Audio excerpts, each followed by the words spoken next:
Salut à tous, c'est Pixey avec une nouvelle paire de lunettes et avec plein de films qu'il va falloir que je vous tease. On est arrivé tout doucement à la moitié de l'année, donc comme vous le savez, on va donc parler maintenant de la seconde moitié 2018 avec tous les films que ça regroupe, tous les différents blockbusters. J'ai pas beaucoup pris de films français, mais je vous en ai suffisamment parlé, je pense. Ça fait déjà une belle liste d'au moins 17 ou 18 films sur lesquels je vais parler brièvement, donner un petit résumé de mes attentes, comment arrivent ces films, dans quelles conditions, dans quel contexte, et est-ce qu'ils vont bien s'en tirer ou pas, est-ce que je pense que ça va marcher ou pas. On va reparler de tout ça dans cette vidéo. Pour parler juste de la première moitié rapidement, alors je vais pas faire un gros bilan, c'est plutôt en fin d'année qu'on parle de tout ça, mais vous avez peut-être pu constater quand même que c'était très largement négatif dans l'ensemble, énormément de retours perdants, énormément de mauvaises surprises. Très peu justement de fulgurance, à part peut-être La Forme de l'eau, Ready Player One, quelques films par-ci par-là, et dans l'ensemble, non seulement des mauvaises surprises, mais énormément de médiocrité, de films très moyens, enfin voilà, en tout cas c'était un peu comme ça que je l'attendais si vous regardez mes attentes. J'étais même plutôt optimiste, peut-être un peu trop à certains passages, mais je gardais quand même en tête qu'il fallait pas attendre grand chose de cette première moitié 2018, et clairement dans le tas, pas assez de choses, non pas assez de choses bien, même si heureusement il y avait quand même un petit peu de trucs pour sauver les meubles, mais c'était beaucoup trop rare. Donc sans plus attendre, on va passer à cette moitié 2018, l'été, l'automne, puis une partie de l'hiver, donc voilà, le restant de l'année, on commence. Alors je n'ai pas mis tous ces films dans l'ordre chronologique de sortie, j'ai essayé un petit peu au début, mais j'ai pas vraiment eu le temps ensuite pour la fin, donc voilà, c'est plus ou moins dans un ordre chronologique, mais il se peut à un moment que ça se barre un petit peu dans tous les sens. On commence donc par Les Indestructibles 2, la suite tant attendue, 13 ans, si je me trompe pas, après le premier opus sorti par Pixar en 2005, donc, oui, ça devait être 2005 ou 2004, donc 14 ans, allez 14 ans. Je crois que c'est ça, si je me trompe pas. J'en ai déjà un petit peu parlé dans une précédente vidéo. Je suis pas super waouh quoi. Voilà, il y a déjà eu un super Pixar qui était Coco. Je suis pas encore sorti de ce Pixar. Pour moi, je m'en suis même pas encore remis. Et je me dis que là, niveau super héros, comme je l'avais dit dans une précédente vidéo, on a eu Avengers, on va avoir Ant-Man. Voilà, il y a quand même du lourd. Donc je ne pense pas que Les Indestructibles, même si c'est pour une cible familiale, dessin animé, film d'animation, je pense pas quand même que ce sera à la hauteur de tous ces super-héros et même des autres Pixar. Enfin, ça a toujours été particulier Les Indestructibles parce que c'est un petit peu comme Cars, c'est avant tout humoristique, c'est avant tout marrant, mais même le premier scénario, c'était pas non plus ce qu'il y avait de plus incroyable, de plus touchant, ni de plus spectaculaire, c'est juste un petit peu d'action. Et c'est vrai que c'est un peu rare chez Pixar, donc c'est pour ça que je prends quand même cet Indestructible 2 comme il est et que je l'attends particulièrement, mais sans non plus espérer, je pense que j'irai sans attente pour ne pas être finalement si déçu que ça, je pense, si vraiment le film n'est pas à la hauteur. Et allez, peut-être qu'on peut quand même avoir une grosse surprise, mais en tout cas, de ce que j'ai vu dans la bande-annonce, ça n'a pas l'air d'être le cas. Voilà. Le quatrième American Nightmare. Je suis pas super fan de ce qu'on peut appeler ça comme une saga, et je ne sais pas si j'irai le voir. Point final, voilà, je ne sais pas, j'ai jamais su comment caser ce film, thriller, film d'horreur, je sais pas, j'ai même pas vu le 3 d'ailleurs, j'avais vu les deux premiers, le 1 était c'était un huis clos, c'était pas super bien foutu je trouve à mon sens, et pour mériter la suite, je sais pas comment ils ont fait, mais bon, pourquoi pas, je sais pas, je suis à la limite de m'en foutre, mais c'est sur ce genre de film qu'on peut quand même aller trouver peut-être un petit contenu qui parfois peut être sympa, donc pourquoi pas, mais je garantis pas le visionnage au cinéma, peut-être. Ensuite nous avons Ant-Man 2 bien entendu, qui est malheureusement déjà le dernier Marvel de cette année, ce qui veut dire que l'attente va être longue, là, jusqu'à après 2019, on va avoir une bonne grosse partie, plein de mois sans Marvel, et ça va être dur, parce qu'il y en a toujours au moins 3 chaque année. Et c'est un peu le problème justement, plus on va avancer dans cette année, plus il va y avoir un creux entre la saison de Noël et entre la fin de l'été, c'est un peu ce que j'ai remarqué, entre Halloween et plutôt la moitié de l'été on va dire. Et ouais, c'est ça le problème, c'est que c'est déjà le dernier Marvel qui sort cet été, mais bon, c'est pas trop grave. Je l'attends plutôt pas mal, on sait que voilà, Ant-Man étant absent dans Avengers Infinity War, je pense qu'il va y avoir plein de choses à raconter dans ce Ant-Man et la guêpe. Il va vraiment, je pense, commencer à se mettre sur son piédestal et à rejoindre les Avengers pleinement dès la fin ou dès le milieu de cet opus. Il y a aussi une méchante féminine, un petit peu comme dans Thor Ragnarok avec Hela. Et ça m'a l'air aussi intéressant, c'est des choses un peu nouvelles, j'adore ce que Marvel peut proposer en ce moment, et ça bouge, ça reste jamais en constance, voilà, ça se creuse des méninges, j'aime beaucoup ça, j'attends de voir ce qu'Ant-Man va donner, voilà, mais je pense quand même que le film doit quand même faire ses preuves, et on n'est pas non plus à l'abri pas d'avoir une grosse déception je pense, mais de rester sur une continuité moyenne de Marvel, c'est peut-être le cas aussi. On verra, c'est à voir encore, mais j'y vais quand même avec les meilleures intentions. Hôtel Transylvanie 3. On bat les couilles, frère. Nous avons Jean-Christophe ensuite, ce Disney que j'avais complètement zappé, je trouve qu'on en parle presque pas assez aussi. Voilà, concernant quand même Winnie l'ourson qui va avoir droit à sa version live avec un Ewan McGregor qui reprend le rôle de Jean-Christophe. Il me semble même que le film s'appelle Jean-Christophe et Winnie, en tout cas pour la version française. Et je suis très curieux.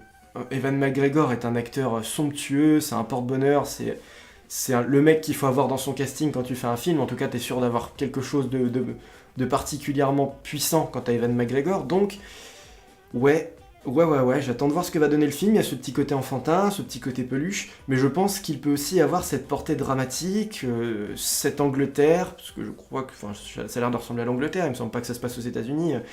Les histoires de Winnie l'ourson, enfin peu importe, en tout cas c'est dans la forêt des rêves bleus, je crois, enfin voilà, ça va être intéressant de voir comment se mélange aussi ce fantastique, ce conte de fées, ces petites histoires enfantines, avec un monde réel représenté par Jean-Christophe dans le film, avec ces retrouvailles entre un mec de 40 ans et une espèce d'ourson en peluche qui, voilà, ils ont pas l'air de s'être vus depuis très longtemps. J'attends beaucoup le doublage aussi dans ce film, évidemment, parce que le doublage de Winnie l'ourson est assez particulier. Moi, j'accorde une importance toute particulière au doublage, que ce soit la VO ou la VF. Et de ce que j'ai vu dans la bande-annonce, je suis plutôt rassuré par rapport à Winnie, qui a l'air d'être doublé par Jean-Claude Donda. Avant, c'était l'excellent Roger Carrel, qui ne double plus maintenant depuis quelques années. Mais oui, je vais être aussi très attentif à ça, aux voix, aux éventuelles chansons, peut-être, qu'il pourrait y avoir dans le film. Voilà, je pense que ça peut être intéressant, ça s'annonce comme étant un Disney qui peut apposer sa marque sur le registre des retours gagnants. Oui. Le dernier Mission Impossible, je connais même pas le nom, donc vous vous douterez bien que pour celui-là... On bat les couilles, frère. Ensuite, là, on n'est plus vraiment dans l'ordre chronologique, c'est ce que je vous disais. Alors, on va parler de Predator, le 4ème, j'ai jamais vu le 2. J'ai vu Alien vs Predator, j'ai vu Predators au cinéma qui était sorti en 2010, qui était vraiment pas mal, enfin vraiment pas mal, je veux pas trop être superlatif avec ce film, il était pas non plus super ouf, mais j'étais vraiment content de revoir le Predator, et ça m'avait quand même fait du bien, moi, parce que tout ce qui est Alien, tout ça, ça se pète un peu la gueule, et tout ce qui est Predator, j'ai l'impression que c'est vraiment oublié de tous, ou du moins une bonne partie des films. Alors le premier Predator avec Schwarzy, enfin voilà, même ça on n'en parle plus trop.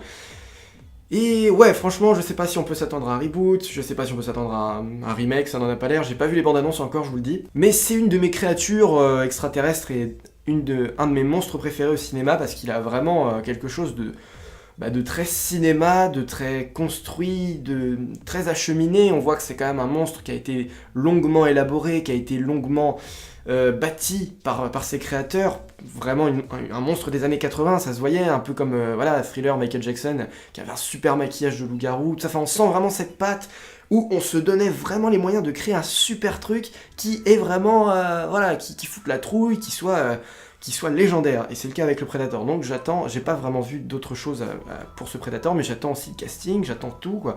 Je suis curieux, mais après je ne peux pas vraiment vous donner des attentes, étant donné que j'ai pas vraiment analysé en amont qui va réaliser, quel est le genre de scénario, où est-ce qu'on se retrouve, mais j'irai quand même le voir. Néanmoins, je reste un petit peu sur ce que je vous dis. Ça reste quand même une saga un petit peu presque oubliée en ce moment, qui a fait son temps. Donc à voir maintenant si le film réussit le pari de la remettre au goût du jour, ce qui a toujours été compliqué pour les Predators, parce que le 2 n'a pas vraiment fait le taf. Et Predators, peut-être un petit peu, mais on a vite aussi zappé le film et ses participants. Donc voilà, je ne sais pas trop. On va continuer dans tout ce qui est monstrueux. Là ici, on a le monstre extraterrestre de l'univers Spider-Man le plus connu et le plus aimé des fans, Venom, qui va être incarné par Tom Hardy. Il y a quelque chose qui se dégage tout de suite du film, hein. Franchement il y a une bonne aura, moi je le sens bien. Le gros problème après c'est qu'on sent très bien que ce Venom aurait dû faire partie de la saga Sony, donc c'est-à-dire qu'il aurait dû rejoindre le personnage de Amazing Spider-Man qui était joué par Andrew Garfield jusqu'en 2014 je crois, avant l'arrêt de cette version par Sony, puisqu'ensuite c'est le studio Marvel du MCU qui a racheté les droits du Spider-Man pour l'exploiter avec Tom Holland ensuite et le mettre parmi les Avengers. Donc oui, ce qui va manquer dans ce film finalement c'est Spider-Man, c'est le Andrew Garfield de l'époque qui aurait dû vraiment rejoindre, ou en tout cas le but était de commencer un Venom pour qu'ensuite il y ait la rencontre des deux, qui ne se fera certainement pas dans ce film ni plus tard je pense, enfin ça m'étonnerait, j'en sais rien.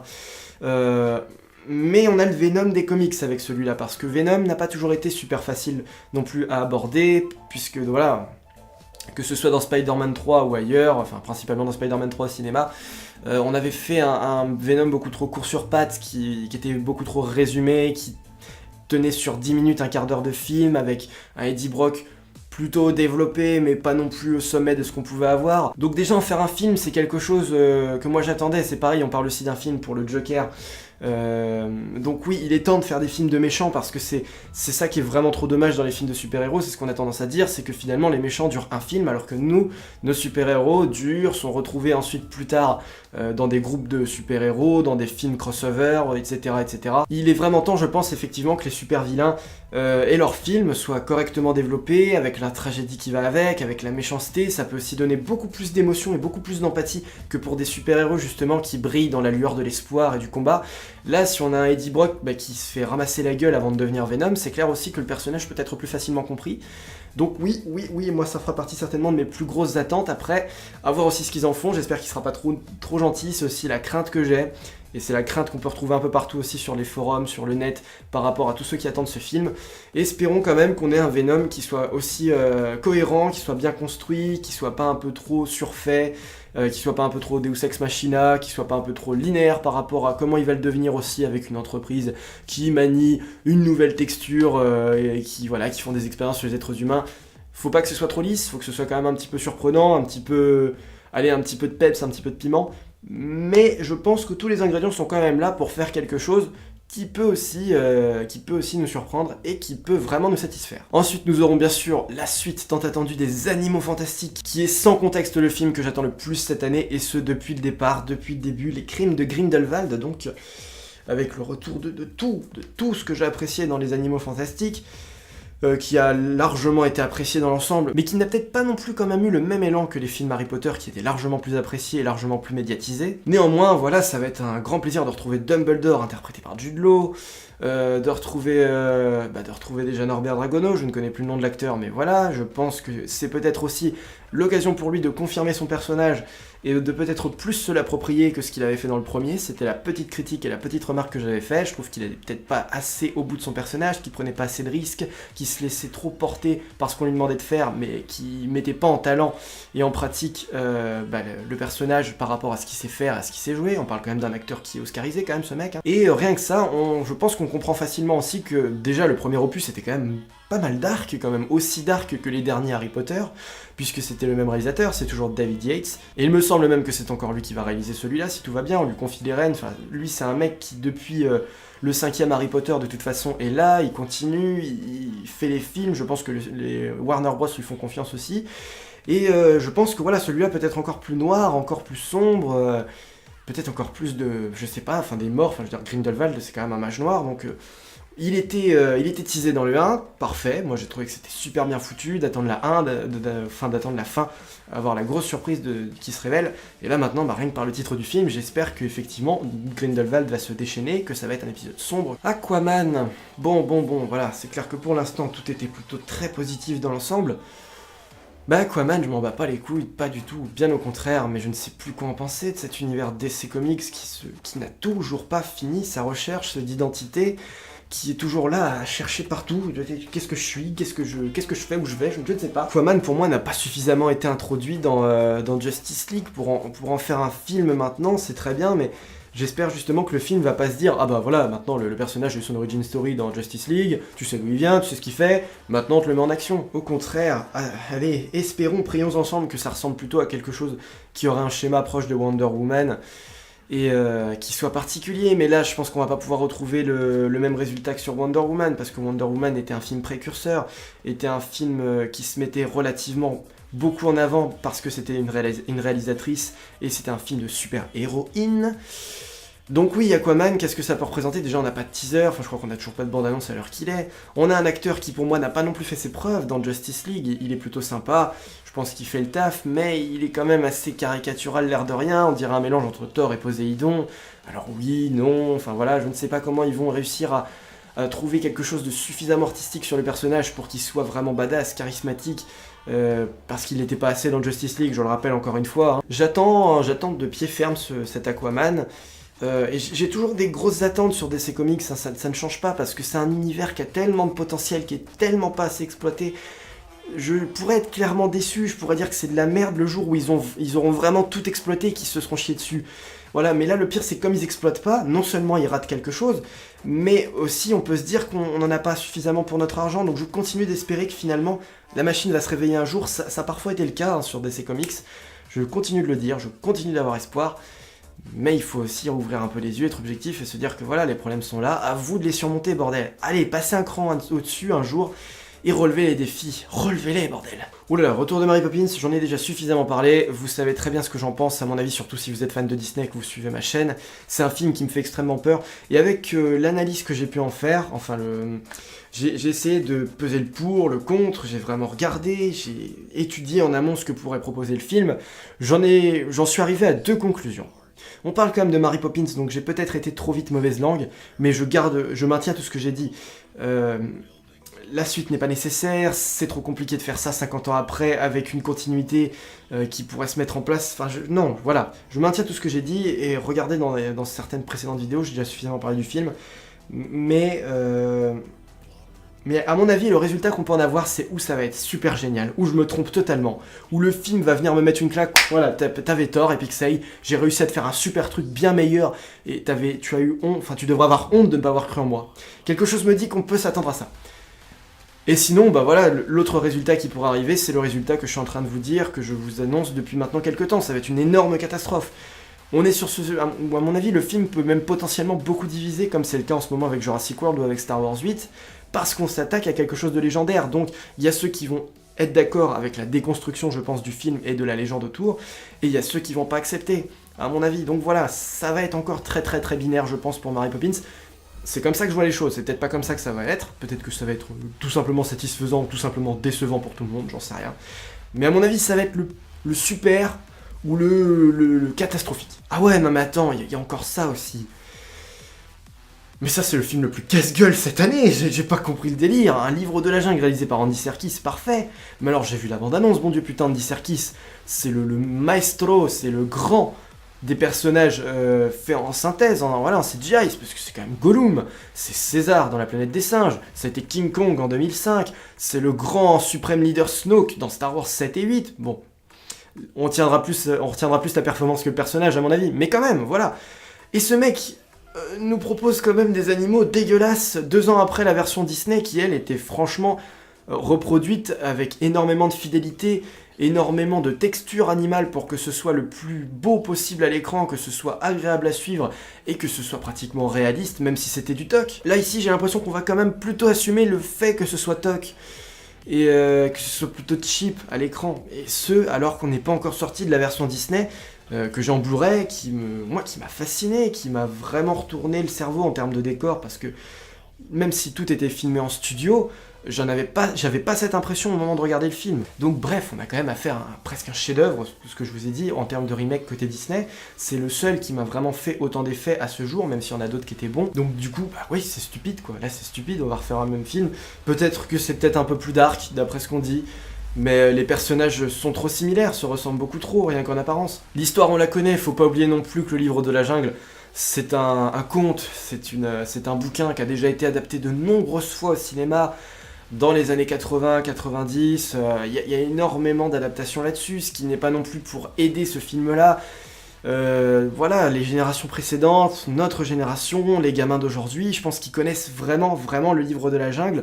On en a eu beaucoup, donc c'est encore de trop, là, ça va pas passer de faire à chaque fois une nouvelle version. Là, on a déjà le film, du coup, qui se ramasse un peu la gueule avant même d'être sorti, et sur lequel je prévois facilement un retour perdant, pas forcément pour la qualité du film, mais pour le fait qu'il tombe très mal au mauvais moment, et qu'il est pas forcément ce qu'il y a de mieux, ce qui se fait de mieux, et que ça pourrait quand même être différent.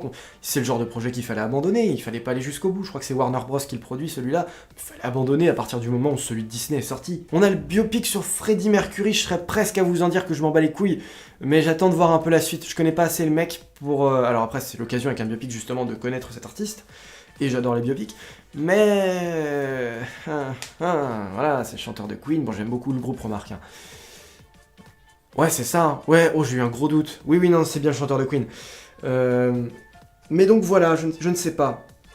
Je ne sais pas, je trouve que la bande-annonce m'a pas assez convaincu pour aller le voir, et on a quand même certains biopics qui savent parfois aussi être décevants, qui ne font que la moitié du travail, donc C'est à voir, peut-être que je me le réservais quand même pour la télé, ou peut-être pas du tout, j'en sais rien. C'est pas un film qui vient suffisamment me chercher pour que je vous garantisse d'en faire une critique, donc ouais, voilà, je suis pas le spécialiste Freddie Mercury, je suis pas la cible du film, donc certains vous en parleront bien mieux que moi, je pense. Bumblebee. Mais, tout de même, premier standalone Transformers, Bumblebee est de loin, avec Optimus Prime, le personnage qui a le plus vendu dans cette saga, vendu de jouets, vendu de rêves.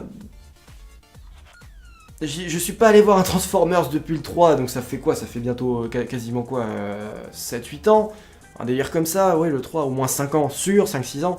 J'avais pas vu le 4, je me suis laissé entendre que le 5 se faisait dégueuler dessus. Donc voilà, y a plus à dire.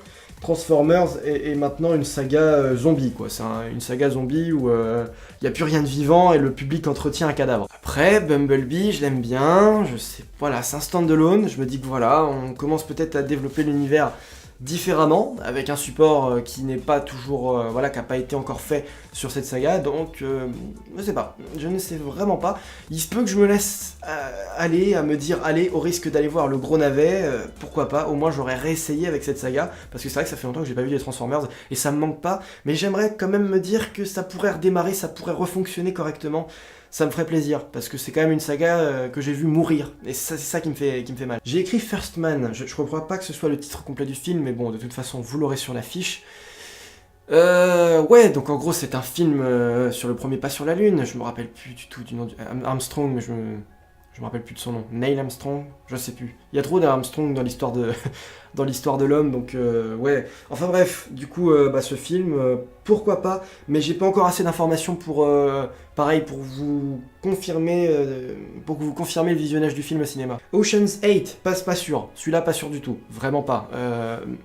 Mais pourquoi pas après, à la télé, j'ai pas de grosses attentes sur le film. Oh, c'est presque je m'en bats les couilles, admettons. C'est le casting qui me vend du rêve, mais l'histoire a l'air très courte sur pattes quand même. Et enfin, on conclut les attentes de cette année par Casse-Noisette, le Disney de cette année. Pareil, là, dans une précédente vidéo, je vous l'avais, voilà, la vidéo du forcing, que voilà, vous avez pu retrouver tout à l'heure en lien. C'est un Disney que j'attends beaucoup, effectivement, j'en ai déjà beaucoup parlé là aussi, mais c'est un conte de fées qu'on n'a pas encore vraiment abordé chez Disney, pas en profondeur, alors qu'il a quand même de la puissance au niveau de la musique, bien entendu, puisque Casse-Noisette c'est avant tout de la musique orchestrale, si je me trompe pas, donc on a peut-être ce petit côté Fantasia 2.0 qui pourrait arriver, en tout cas c'est ça qu'on ressent clairement dans la bande-annonce du film. Le casting est aussi intéressant, on a la petite qui jouait dans Twilight, et qui jouait dans quoi d'autre? Je sais plus si c'est elle qui jouait aussi dans Conjuring, je confonds toujours les actrices, mais je crois que oui, je crois qu'elle joue aussi dans Conjuring. Au risque de me tromper, je vous le réécrirai, mais voilà, cette actrice maintenant est devenue presque une femme, hein, voilà, elle est plutôt jolie, elle est assez intrigante, elle a ce charme, ce charisme, elle peut très bien faire une héroïne Disney, presque une princesse, mais j'ai pas l'impression que c'en soit une, mais franchement, c'est la fille en elle-même, l'actrice, passe très bien dans un Disney. Donc j'ai hâte de voir ce que ça va donner, j'ai hâte de voir le film en lui-même, ce qu'il va proposer, son univers a l'air déjà très coloré, un peu comme l'était aussi le Alice au Pays des Merveilles de Tim Burton, donc ça, ce n'est pas pour me déplaire, vraiment j'aime beaucoup ça. On a une Keira Knightley aussi dans le film, on a Morgan Freeman, donc voilà, le casting, pour le coup, met du lourd. Après, est-ce qu'on saura bien utiliser ces personnages? C'est aussi la question.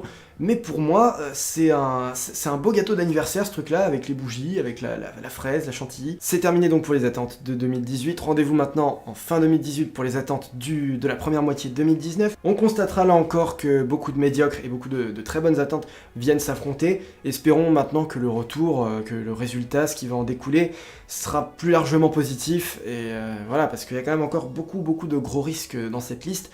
Mais je pense quand même que ça s'annonce plus intéressant que la première moitié 2018 dans un certain ensemble. Après, les blockbusters sont quand même un petit peu trop rares quand même dans cette liste, c'est ce que je soulève, et sont peut-être encore un peu trop hésitants. Mais si ça relève bien le défi, il y a de quoi faire une très bonne fin d'année en tout cas. Donc voilà, ici s'arrête cette vidéo actu, merci à vous de l'avoir suivi. On se retrouve donc pour d'autres critiques, je ne sais pas encore lesquelles. Puisque là on va entrer un peu dans une période presque semi-morte en attendant les Indestructibles 2 qui va arriver, donc ça ce sera bien sûr la prochaine critique. Il y aura évidemment Ant-Man et la Guêpe, mais il faut attendre juillet pour ça. Et on est même pas encore à la moitié du mois de juin. Donc voilà, peut-être pas des critiques très attendues, je pense, pour les prochains films, peut-être même pas du tout, hein. Je sais pas si je vais vraiment attendre Les Indestructibles 2 avant de retourner au cinéma, ça m'étonnerait. Mais quand même, après j'aimerais bien revoir peut-être Jurassic World pour essayer de me faire un second avis, allez, admettons, histoire de voir un peu ce qu'a capoté, voir si vraiment ça valait le coup de dégueuler dessus ou pas, j'en sais rien, mais bon, c'est pas impossible, voilà, donc Solo et Jurassic World, il est pas impossible que j'aille les revoir pour faire peut-être une pause dans les critiques, c'est pas impossible, je ne garantis pas. Voilà, tout n'est pas encore dealé dans ma tête. On n'a pas de vidéo de bienvenue à bord puisque je viens de vous en sortir une au parc Astérix, que vous pouvez aller voir bien entendu. On a la soirée Marvel qui approche, mais ça c'est pareil, pas de retour vidéo sur le moment en direct, on va plutôt en reparler tous les trois je pense, après la soirée. Voilà ce qui vous attend dans cette chaîne en ce début d'été. Voilà, donc nous on se quitte, encore merci à vous d'avoir suivi cette vidéo, à la prochaine et salut à tous.